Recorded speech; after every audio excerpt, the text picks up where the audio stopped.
An ocean full of treasure to plunder? A sea monster that can destroy your ship with a single hit? A pirate lord who rains poison from the sky? All of this and more awaits when Skull and Bones set sail on February 16th, welcoming you to the cutthroat world of the Indian Ocean set during the golden age of piracy. While you start off as a shipwrecked outcast, you will fight, forge alliances, and make enemies as you build your empire and become a kingpin of the seas. And what then? Well, as a kingpin, you'll have the power to take on endgame events and challenges worthy of a pirate of your stature. But you will not remain unchallenged.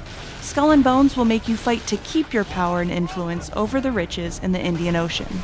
In a recent co-op gameplay session, we had the opportunity to play around in Skull and Bones' endgame. Your level in the game is measured by infamy, and we were set at Kingpin, the highest ranking. Because of that, we had a substantial fleet of ships and weapons at our disposal to take on Skull and Bones' endgame loot, which is full of opportunities to take on legendary challenges, cement yourself as a powerhouse in different regions of the Indian Ocean, and even change up a few early game mechanics. One such opportunity is capturing manufacturers. Early in the game, you plunder outposts for valuable resources to upgrade items or complete contracts. Now, with world events like Hostile Takeover and Legendary Heist, more on those in a minute, you can take control of those manufacturers and make them work for you, making it a valuable asset to your empire. While you're off plundering unsuspecting merchants, it will passively earn you pieces of 8, a valuable currency used to buy rare and deadly black market items, such as the blueprint for a gun that can spit fire at your enemies. As you take over more manufacturers, you can set up your own trade routes and establish yourself as an economic powerhouse in different regions across the Indian Ocean. We were intrigued by the possibility of setting up our own production chain, so my party started a Hostile Takeover World event. We had a small fleet of ships to choose from, and we all picked the Brigantine, a DPS-class ship designed for high damage and a quick getaway, loaded it up with hard-hitting cannons and missiles, and set sail. In a Hostile Takeover event, you attack an outpost that has a production chain in order to, well, take it over and make it yours. Hostile Takeovers are a PvPvE event in which you have to take out towers on the land, survive attacking ships rushing to the outpost's defense, and fend off other players who have come to claim the manufacturer for their own. My approach was simple: use powerful long-range cannons across my bow to inflict massive damage while enemy ships sailed into the harbor, use short-range cannons to weaken them further until they got close enough to board, or close enough to ram my bow into their broadside, which is incredibly satisfying. Like really, really satisfying.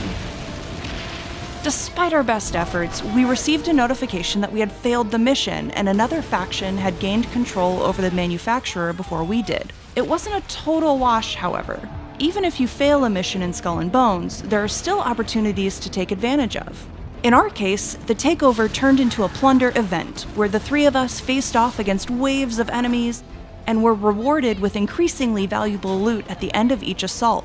It wasn't what we came for, but it was a great way to find our sea legs as a team and figure out how to work together in combat. Now it was time to try a new tactic to win a production chain: take part in a legendary heist. This co-op event is technically PvE, but there's still a chance for a dogfight against other players, but we'll get to that in a minute. We set our sights on taking out a merchant convoy, where we would steal their goods and transport them to, shall we say, an interested party? Knowing I would need a little extra cargo room and a lot more hull health, I switched to the Snow, a tank class designed to take a lot of fire, equipping torpedoes on my stern designed to sink anyone who tried to give me chase and steal the goods for themselves. We arrived at the scene shortly after another co-op party, our 6 ships working together to sink the target, all hoping we would win the cargo, or be able to steal it from the player who did. Even within a co-op party, only one person can carry the goods and get the reward.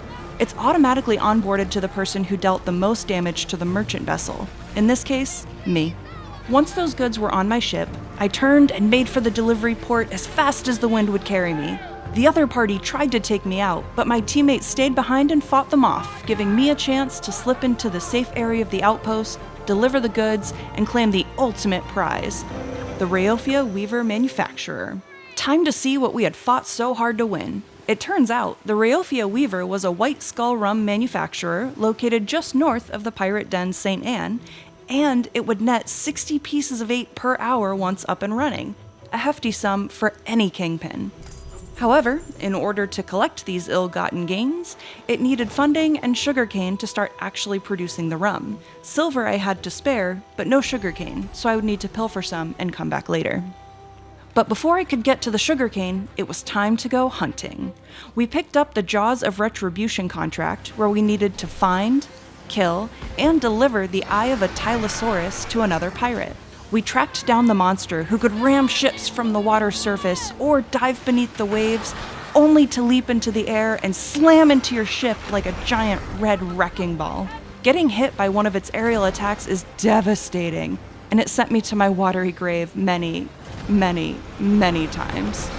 Because the sea monster moves so quickly and in such a wide area, it was hard for the bark to land healing bombards, but by learning its attack patterns and communicating with one another whenever the beast was spotted, we were able to brace against its crushing blows and defeat it. We picked up its eye to finish the quest, along with some monster meat, which turned out to be an ingredient to make some tasty and stamina-boosting Tylosaurus steak. Just then, a new world event began, the Tides of Terror. Each season of Skull and Bones will introduce a new pirate lord who, upon hearing of the rich bounty and opportunities in the Indian Ocean, has come from afar to steal their share by any means necessary. In Season 1, that pirate lord will be Philippe La Peste, a poisonous presence on the ocean. In the Tides of Terror event, we needed to take him out once and for all. After seeing the damage the Tylosaurus did to our party earlier, I decided to switch it up to a healing class, equipping the bark ship with long-range weapons, close-range cannons in case of a dogfight, and healing bombards. La Peste's ship is a massive, glowing green vessel and dealt heavy damage by raining poison down from the sky. Periodically, his ship would deploy floating bombs in the water, critical to dispatch before they sank one of our ships. Agility was key in this fight to avoid falling poison mortars and floating bombs, and, sometimes, friendly ships. But working together, using our combined firepower and healing abilities, we were able to sink the pirate lord and his massive ship to the depths.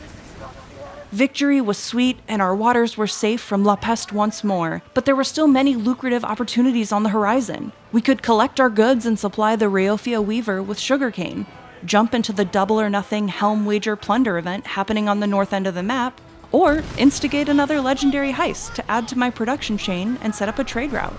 When you're a Kingpin on the high seas, there's always another adventure waiting.